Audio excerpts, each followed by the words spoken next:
Welcome to this channel. My name is Musumba Collins, and today we are going to be looking at basic editing tutorial for beginners in Premiere Pro. Premiere Pro is a very wonderful software for video editing, and today we want to look at some different elements that would help a beginner find their way around Premiere Pro. When you start Premiere Pro, it will look something like this. And if you want to work on a new project, you just press new project and name the new project, whatever name you'd want to give it. Let's call it video tutorial. You don't need to change anything there. Just press OK. And then once you name your project and you press OK, you'll now have a window that looks something like this. And you can see we have like 5 segments. 1, 2, 3, 4, 5. So let's assume you had shot a video with your camera and now you wanted to bring it here and edit. Maybe you had some audio you wanted to add on top. Let's say you also had probably a photo that you'd also want to put inside here. That's what we want to look at now. So let's first see, how do I import a video, photo, or audio into Premiere Pro? So on your bottom left corner, you'd see you have a media section here.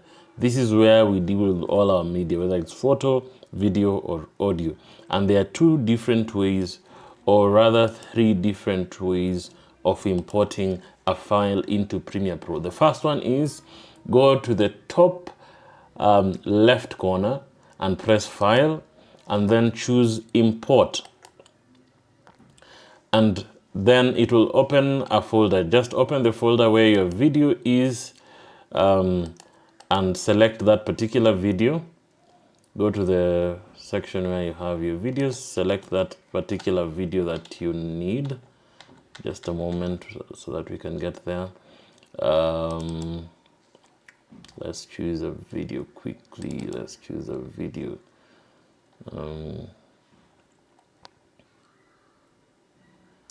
Yeah, choose a video, select it, and then press open. And just like that, it has been imported. That's one way of importing. The other way is by using the shortcut, which is Control-I. And it will take you to the same kind of procedure. It will open a folder, just choose the file you want to import and press open. And it will be imported as well. The third option is you can double click right here and then you will be able to import, still not very far from what we did previously. And the last option is by dragging. So open a folder where your file is. Once you get to the folder where your file is, just select the file that you want. Select the file that you want. And then left click and hold, drag it into this media section. And there you go. That's how simple it is to import a file into Premiere Pro. Whether it's audio, video, or photo, you'd use the same format. Now, once you have your files inside here in the media window, you can double click to preview so that you look at it before you bring it to the timeline. So just choose any file that you would want to preview. And you can see on the top left window, you now have a preview of that particular video. And in this preview section, there are a few things you can be able to do. You can actually preview, you can play.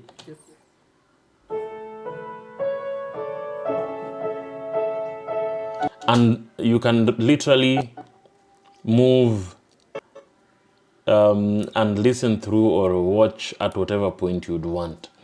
The other very important thing that is done at this particular point is setting the input and output points. What is input and output points?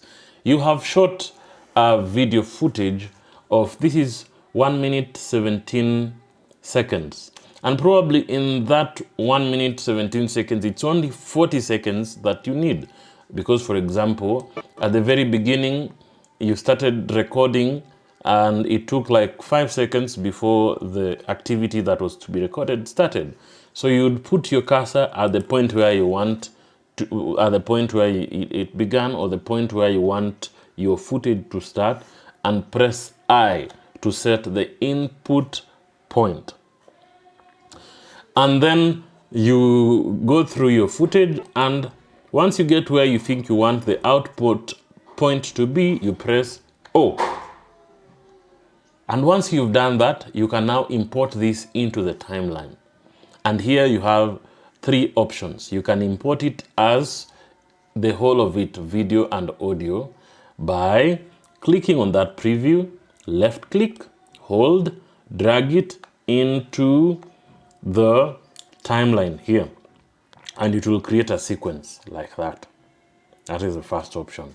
Let's undo. Undo is Control Z or Control Z.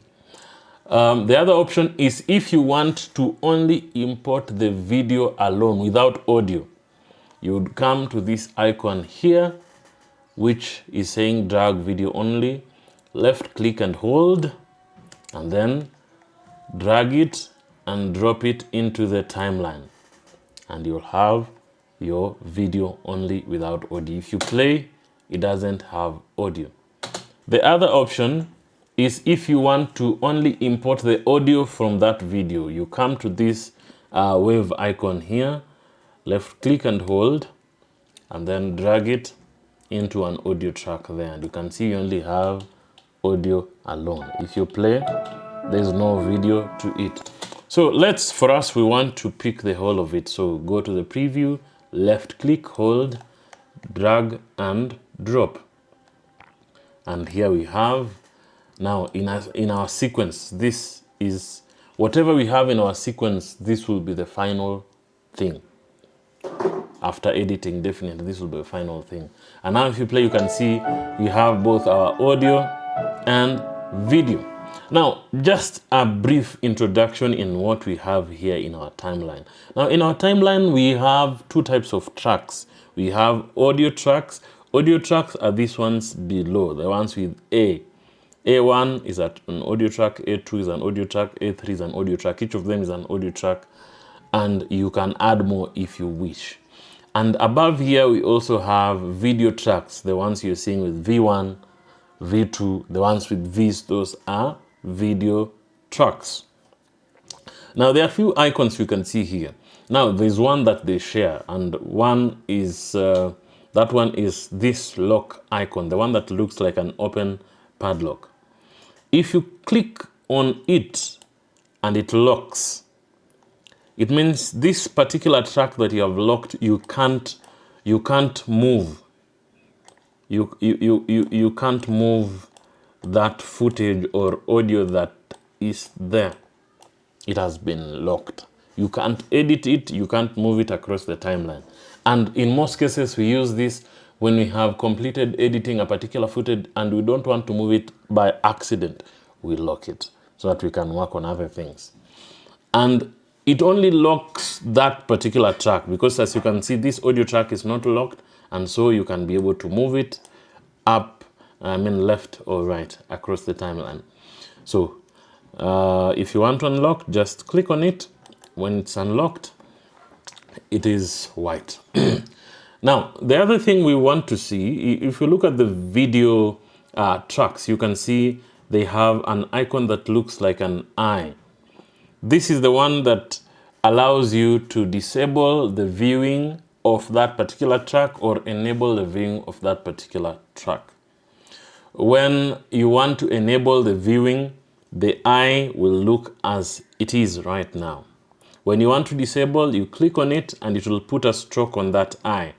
and it will be activated that you have disabled it, it will be in blue. And you can see, you can no longer see the footage from that video.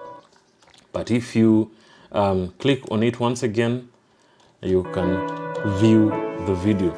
And it only deactivates the viewing of that particular track that you have disabled. So what do we mean? Let me drag another track quickly here.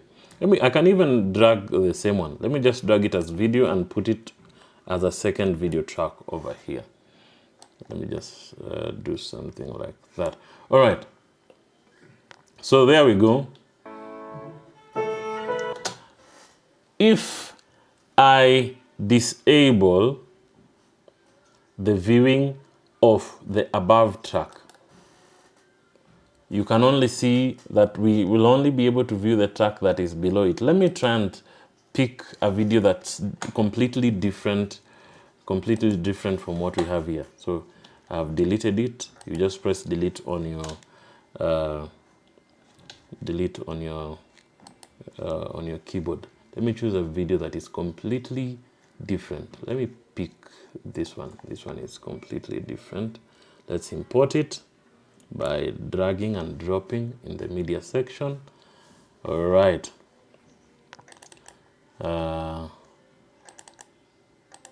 So let's just pick the video only and drag it over there.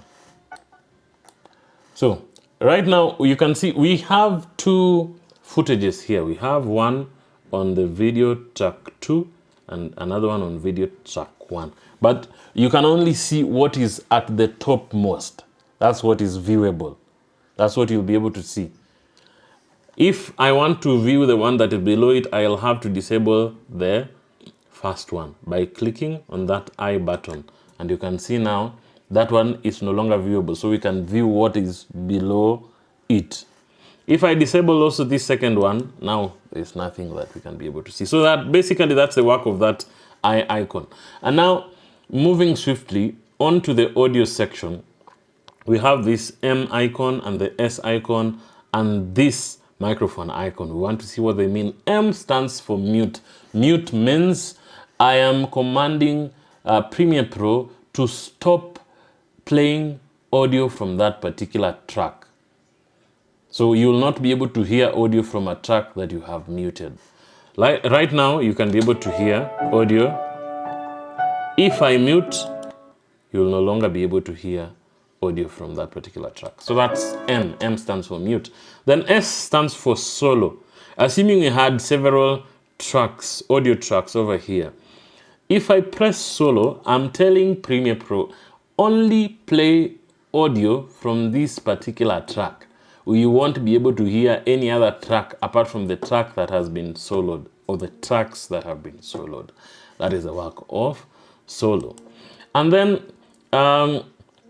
this microphone icon is for a voiceover. If you want to record, you want to record audio or a voiceover on top of the footages or whatever you already have on the timeline. So the moment you press, let me put it at the beginning of the timeline. The moment you press on that icon, it will give you a countdown, then it will start recording. This is a video test on how to record using Premiere Pro, recording voiceover. And when you press that icon once again, it will stop the recording. And now you can see it has a voiceover on that particular track. So if I play back now, you'll be able to hear that particular voiceover. This is a video test on how to... So that's how the voiceover icon works. So let's look at some basic other things. So if we look at our timeline here in the sequence that we have here, we have at the very bottom this slider here. This slider is used for zooming in and out. If I pick the very end and pull towards the end or the right, you can see I'm zooming out. If I drag it to the opposite direction, that is to the right, to the left rather, oh, I'm getting problems with sides. To the left, you can see I'm zooming in, and this can allow me to zoom into a particular, now I can be able to be specific with a point that I want to edit from. You see how to record. If I wanted to get that exact point where it's saying how to record. If it's this way, it's hard to get to that particular point. On how, but I can just put my cursor where roughly I've had that word that I want to cut from, and you know, just to zoom in at that particular point, just like that, and I can be exact. I can be exact on that point where I want to edit. So that is the zoom. And what you're zooming here really is zooming the timeline so that you can be specific on a particular point on the sequence where you want to put your cursor or where you want to cut. It's easy by just dragging it in or out, just like that. And the same applies to your preview window. You can be able to zoom in into the time frame over there, and the same also on this program window over here. You also have that particular slider which works the same way. So you can be able to say, I want to move on 30th second, something like that. Then we have some tools. We'll talk about two basic tools for editing here, or rather three. Number one is the select tool.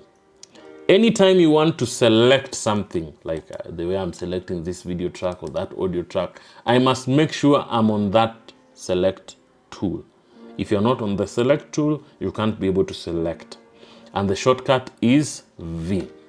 The other tool we want to talk about is the razor tool over here. The razor tool in other softwares is called the cut tool or split tool. This one we use to split a video at the points where we want to cut them. So if I enable it and come and say maybe I didn't want this particular segment, so I can cut at that particular point by just left clicking and choose another point and click also. So that is how you cut. And assuming I wanted to delete this section, I must make sure I go back to my selecting or selection tool. You can click there or choose V and then select that that footage that you want to remove and press delete on your keyboard, and it will be gone like that. The other thing we want to talk about is the text tool. If you want to write a text on the screen, you'll choose this text tool, which is also called type tool, and the shortcut is T. Press T on your keyboard or just click with your mouse on the type tool, and then you can now click on the screen where you want to write a text, and you can feel free now to write. Let's write violin. Violin. All right, there you go.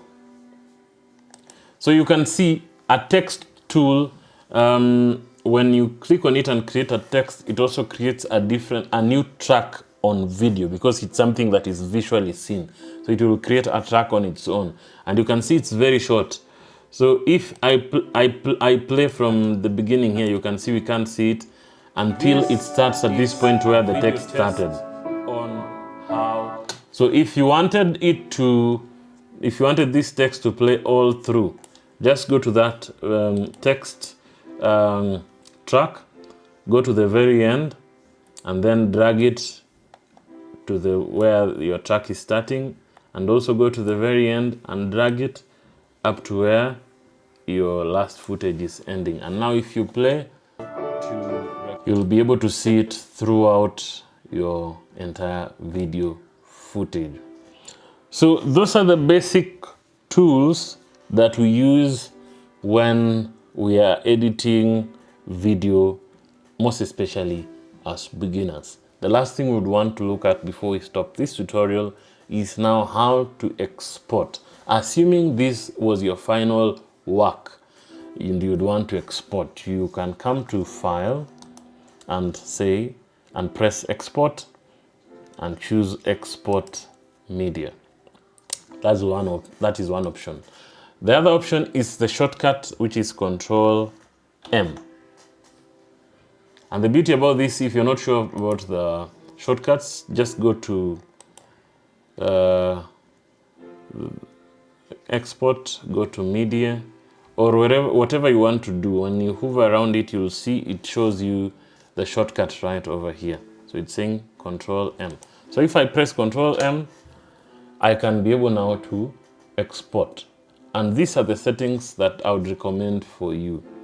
Make sure in the format you choose H.264 to allow you to have a very nice quality. And for the preset, choose Match Source High Bitrate for high quality video. And make sure these two boxes are checked, export video and export audio. Otherwise, if one of them is not checked, you'll find, if let's say export audio is not checked, you'll export something and you'll only have video only without audio. So you make sure both of them are checked. And then you also choose where you want your output file to go, so that after it has exported, you can get it there. So you double click here, and let's say you want to export it to the file of video, you choose video there, and then the name. Let's say we want to call it violin. Make sure you have named it how you'll remember. And then say save. And then here you'd also want to make sure you have checked use maximum render quality. And then you can select now export, and your video will start exporting, and it also tells you the time that is estimated to be remaining for it to finish. So this is basically how you can work on Premiere Pro as a beginner. If you have any questions or comment, please leave in the comment section below. And if this is a type of content that you would love to see moving forward, please consider subscribing and also click on the notification bell so that you're notified anytime we post a video. Thank you so much. I'm Musumba Collins. Till next time, bye bye.